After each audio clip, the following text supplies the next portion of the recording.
राना साहब, खास साहब के बारे में क्या कहेंगे आप? उनकी मकबूलियत जो है वो कम हो रही है या जो कम करने की कोशिश की जा रही है वो कैसी जा रही है? मकबूलियत और कबूलियत में फ़र्क है।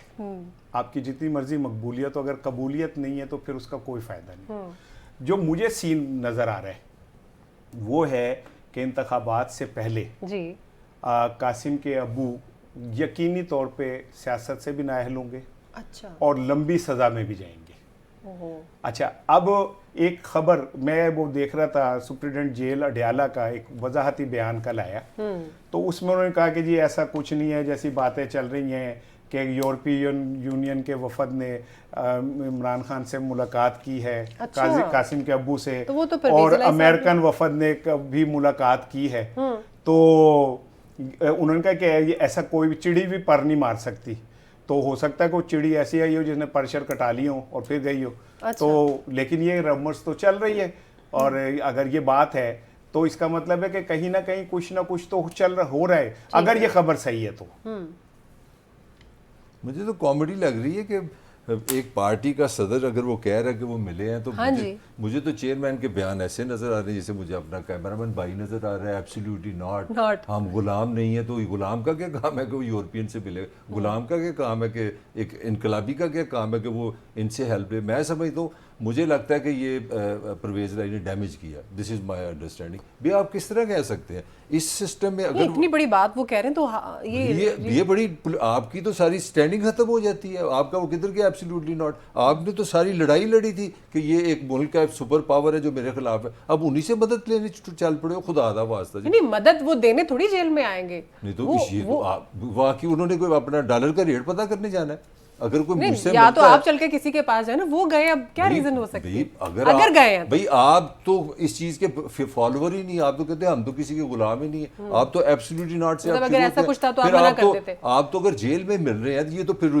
इससे बड़ा एक क्वेश्चन पैदा हो गया कि आप जेल में गए 5 स्टार में देसी मुर्गा आप खाते हैं और आप कहते हैं कभी मेरा कमरा खुड़ा कर दो, मुझे साइकिल भी दे दो। उनके खाने पीने के ऊपर भी ये तो गलत बात है ना। देखिए आप जब वाशिंगटन डीसी में जाके वहां पे एक जलसे आम से खिताब करते हैं कि मैं जाते ही सबसे पहले, मैं आपकी बात कर रहा हूँ, इस कंडीशन उतरवाऊंगा, तो आप फिर किस तरह कहते हैं कि मेरे जगह भी खुली कर दो, मुझे स्विमिंग भी करा दो, मुझे साइकिल भी दे दो? मैं ठीक है, फिर तो इसका मतलब आपने पहले गलत किया था, जब आप गलत डिमांड कर रहे हैं आप। नहीं तो एक या तो कैदी के हवाले से आप बात करें ना कि मैंने जो पहले कहा था वो मुझ पे भी लागू होता है, या फिर आप कहेंगे आप भी सॉरी कर लेंगे, यार मैंने तब गलत कहा था, एयर कंडीशन उतारने की बात गलत की थी। देखें, बात ये कि मलिक साहब जो बात कह रहे हैं ना कि जी वो उनसे मदद मांग रहे हैं, ठीक है, अब ये तो मुझे नहीं पता खबर में कितनी सच्चाई है।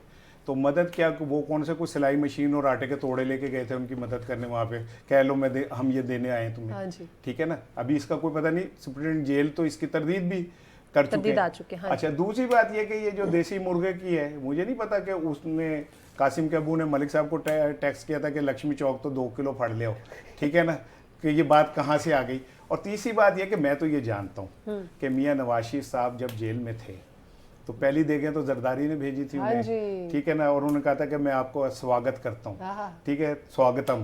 तो लेकिन उसके बाद जो हिस्ट्री बताती है वो ये कि मियाँ साहब ने जेल के सामने एक कोठी ली थी जहाँ पे खानसामा और वो पूरा किचन था जो खाने बना के वहां से भेजे जाते थे। और अब देखें उनके देसी मुर्ग के ऊपर। और फिर मैं तो ये भी जानता हूँ, मलक मेरा मासूम दोस्त है, कि मियाँ शहबाज शरीफ साहब के लिए तो बेड भी घर से गया था, राइटिंग टेबल भी और चेयर भी और बेड भी घर से गया था, ठीक है।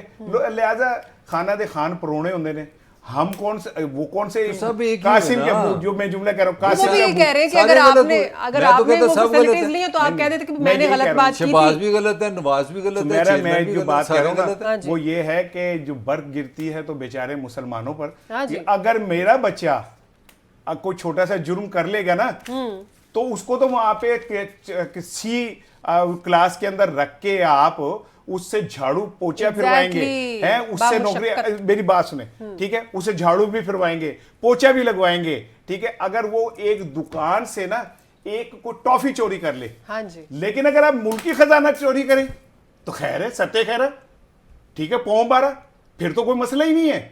अगर आप मुल्की खजाने के ऊपर अगर मियां नवाज शरीफ साहब पे ये इल्जाम गलत है, हाँ कि उन्होंने इस तरह किया, तो इसका भी नितारा होना चाहिए। उन जजों को पकड़े आप जिन्होंने सियासी मसलियतों के लिए ये इस तरह के फैसले दिए, बिल्कुल ठीक है ना। मैं आवाज बुलंद करता हूं मियां साहब के लिए कि उन जजों को बुलाएं और उनसे कहें कि आपने किन सियासी मसलियतों के ऊपर वो दिए। हमारे चीफ जस्टिस साहब, मुझे उनसे यकीन करें, मुझे हुस्न जन में उनके लिए बहुत, मैं उनका फैन हूं जमहूरियत के लिए स्टैंडिंग पे। जब उन्होंने कहा कि मैं ज़िया-उल-हक को तो सदर ही नहीं मानता, ठीक है, मेरा दिल यकीन करे बाग बाग हो गया। लेकिन मैं वेट कर रहा हूं कि वो ये कब कहेंगे कि 90 दिन के ऊपर हो गया है तो ये हुकूमतें भी गैर आईनी है। मैं तो वेट कर रहा हूं उस दिन का जब वो ये बात कहेंगे कि जी 90 दिन गुजर गए, आइन से आप आगे चले गए, तो अब ये हुकूमतें भी गैर आईनी है।